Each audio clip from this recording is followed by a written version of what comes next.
Research on physical health takes place within a field known as psychosomatic medicine. Psychosomatic medicine looks at the interactions between psychological and physical variables and how they affect health. And the rationale for studying meditation in medical sciences is that it's well known that biological factors don't fully account for the prevalence of illness and physical disease. And more recently, psychological factors such as depression, anxiety, and stress are recognized as contributing to physical illness and disease. Therefore, the question can be asked, can meditation improve these psychological factors and thereby reduce the risk of physical illness or disease? And if so, what are the biological pathways? As I briefly mentioned earlier, the mindfulness-based stress reduction program was initially created to help people cope with chronic pain. And the rationale was that participants could be taught to observe their physical sensations of pain and separate those from their thoughts, their feelings, and their urges. And the goal was to know pain rather than just to get rid of it. So when participants practiced in this way, they were able to reduce the number of medical symptoms that were reported. In this study, 458 consecutively enrolled participants in the mindfulness-based stress reduction program experienced on average a 34.5% reduction in the number of physical symptoms reported before and after the intervention. And this reduction is highly clinically significant. Also considering that pain reduction medication is a multi-billion-dollar industry in this country. Okay, stress. Stress is a key concept used by psychosomatic medicine researchers to understand the relationship between mind and body. So I was going to spend a couple minutes talking about stress, which is a common experience. Stress is a psychological response to a potentially stressful event. There's all sorts of situations that can provoke the experience of stress. It could be an environmental situation such as noise, cramped living, lack of nature, uncontrollable or unpredictable events such as a natural disaster, losing one's job, losing a loved one, etc. And internal thoughts and feelings can produce a sense of stress. So based on the research by Lazarus and Folkman, we have an evaluation of this event. And if we determine that we do not have the resources to cope with this threat or challenge, then we'll experience stress, and cognitive, emotional, physiological, and behavioral responses will be activated. So the physiological stress response. The central nervous system, through the hypothalamus pituitary adrenal axis, is activated, producing a release of stress hormones into the bloodstream, such as epinephrine and cortisol, and activating the sympathetic nervous system, otherwise known as the fight or flight response. And here you can see the common symptoms: increased heart rate, increased breathing rate, increased blood flow to heart, brain, and muscles, increased metabolism, and increased mental alertness. Once the threat is no longer perceived, the parasympathetic nervous system kicks in and counteracts the sympathetic nervous system, restoring the body to its natural state, decreasing the stress hormones, returning the heart rate to normal, etc. And so these two systems work together to maintain homeostasis. However, modern life is full of lots of potentially stressful events, okay, leading to the experience of chronic stress. So if the fight or flight response is continually activated, if the parasympathetic nervous system is able to do its job to restore the body to its relaxed state, then these stress hormones remain in circulation. And this can lead to stress-related diseases, in particular immune-related illness and disease and cardiovascular illness and disease. Okay, so that's the background for the rationale to study meditation. People began to ask, can we influence our own physiological stress reaction through meditation practice? And this was asked by Herb Benson at Harvard Medical School in the late 60s, early 70s. And he came up with a meditation technique known as the relaxation response. And it's a generalized form of meditation, meaning that people from any religious background can practice this technique. 10 to 20 minutes twice a day is recommended. And there's 4 basic components to it. Practicing in a quiet environment, sitting in a comfortable position, and repeating a phrase or a word silently or aloud. And this phrase or word is self-chosen. It's something that's meaningful, that will induce a sense of relaxation and peace in the individual. So the attention is focused on this phrase or word. And when thoughts arise, the participant takes a passive attitude towards those thoughts and just returns attention back to the phrase or the word. So in his research, Professor Benson discovered that the parasympathetic response can be activated during a single practice session of meditation. He's observed decreases in heart rate, breathing rate, oxygen consumption, and slower brain waves. Okay. So stress also affects the immune system. Briefly, immune cells have receptors for stress hormones on them, such as cortisol and epinephrine, permitting the communication between the central nervous system and immune systems. This is how they communicate with one another. And so research has shown that when you have high levels of cortisol and epinephrine in your bloodstream, your immune system will have a weakened response. And so studies have been done with medical students showing that the more stressed medical students are, the weaker, short-lived response they have to a vaccine, as measured by levels of antibodies that your body produces to counteract the vaccine that's been introduced into your bloodstream. And so those with weaker responses to vaccine have a higher rate of illness. Therefore, stress may increase the risk of severe illness. Okay. So stress affects the immune function. Can meditation improve immune function? If so, how? This study by Richard Davidson and colleagues at University of Wisconsin has received a lot of attention in the press. It's published in 2003. They were looking at brain activity as well as immune function in the study. Richard Davidson is a neuroscientist and has conducted research showing that positive mood, people in general who have high levels of positive mood, also have greater relative left-sided interior activation. So they have greater electrical activity in their left interior part of their brains. And so they asked, does meditation produce enduring changes in brain activity associated with positive emotions? And if so, is this related to improved immune function? 41 employees of a biotech firm in Wisconsin were recruited for this study, so none of them had any known illnesses or diseases. They were randomly assigned to the mindfulness-based stress reduction program or a waitlist control group. Assessments were made for anxiety, brain activity, to measure the degree of left-sided activation relative to the right side, and their immune function. So they were given a vaccine, and the level of antibodies was measured 1 month and 2 months after the vaccine. So here's the timeline of the assessments. At baseline, all measures were assessed. 2 months at the end of the intervention, anxiety was measured again, and they were vaccinated. 3 months, So a blood test was taken for the antibody titers, and again 1 month later. And then 6 months after the start of the study, the brain activity was measured again. So this graph shows you, in the meditation group represented by the gray bars, a significant reduction in anxiety at the end of the intervention compared to the waitlist controls. Okay. Also, you can see that the meditators showed a significantly greater increase in the antibody response 8 weeks after the vaccine compared to the waitlist control group. So again, the gray bars represent the meditation group.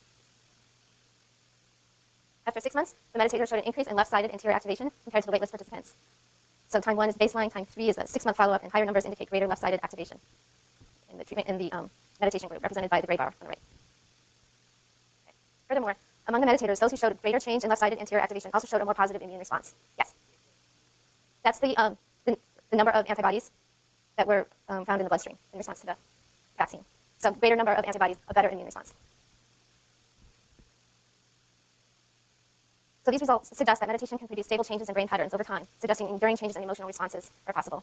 Meditation has also improved immune response to a vaccine. This was the first time this has ever been shown with using an in vivo measure of immune function, meaning taken directly from the blood. And finally, increased positive emotions may explain the enhanced effect of meditation on immune function. Yes. 2003 it was published.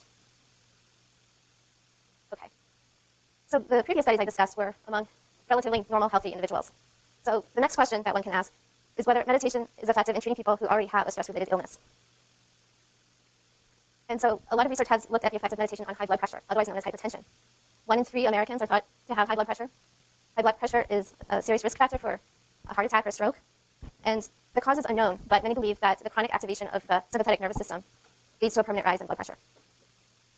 And so high blood pressure is normally treated with medication. So the Transcendental Meditation Program has been used to study the effects of high blood pressure in a number of studies. TM, as it's often referred to, was developed by a yogi from India who came to the United States in the 1960s. His name was Maharishi Mahesh Yogi, and he has founded a university in Fairfield, Iowa.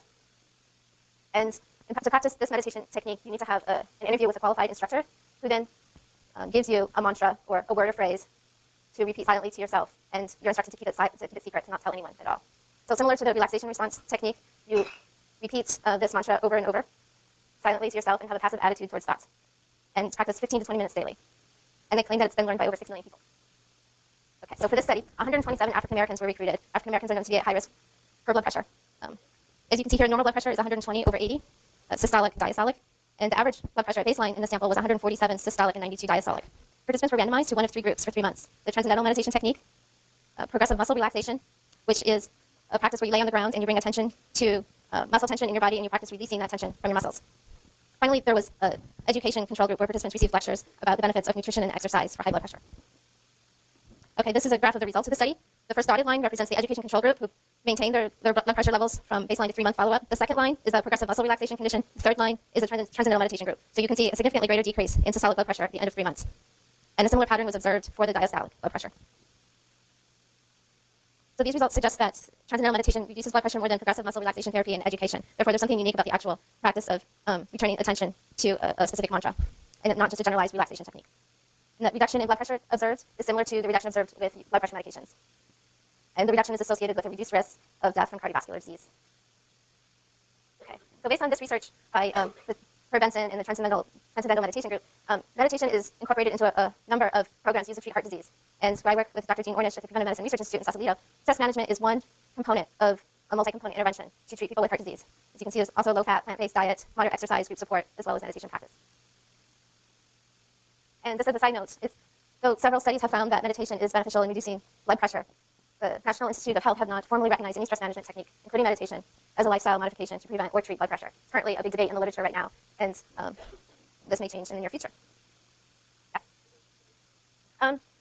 One of the main reasons is that the research has been conducted by the Transcendental Meditation people, and there's a sense that these people are believers, and therefore they're biased. So they're only going to publish results that turn out favorably, or they'll consciously or unconsciously somehow bias the study. So that's one of the main reasons, and which this means that more people need to do this type of research. Okay, so I'd like to make a few general statements about the state of the field. As I just said, more quality research is needed across the board for mental and physical health problems. In particular, randomized controlled trials are needed. This is the gold standard in research. Furthermore, appropriate control groups are needed. When you randomize some people to receive a meditation and other people to receive a waitlist control, there's many other factors that could explain the positive effect in the meditation group. It could just be having social supports, being with other people, meeting with other people in a group. It could just be a positive expectation that this will be good for you, so the placebo effect. Some skeptics suggest, why not just give people an allowance so they can go to the spa every week? It would probably produce, similar positive results. So the field really needs to work on operationalizing, defining what they mean by mindfulness meditation, and testing those psychological qualities and linking those to their outcomes of interest. Also, you may have noted that during this talk, I've talked a lot about reducing symptoms of disease. Meditation does not just develop to just reduce symptoms of disease. It talks a lot about developing positive quality states of mind, uplifting ourselves from our day-to-day lives. For example, looking at compassionate behavior or pro-social behavior would be interesting for further research. So what does the future hold? Meditation is growing as an adjunct to conventional treatment. More federally funded research is available than ever before. And there's a growing dialogue between meditators and scientists. That's very interesting. So who knows what the future will hold between the intersection of science and meditation. Okay. So here's some websites for more information if you're interested. The first one is the National Center for Complementary and Alternative Medicine, mindfulness-based stress reduction, etc. Okay, thank you. So it looks like we're out of time. There's one quick question. Yeah. Yeah, under Bill Clinton, Congress appropriated the money to create a new National Institute of Health, which is this NCAM right here. The first one, yeah. So if you go to that website, you'll learn more about it. Thank you.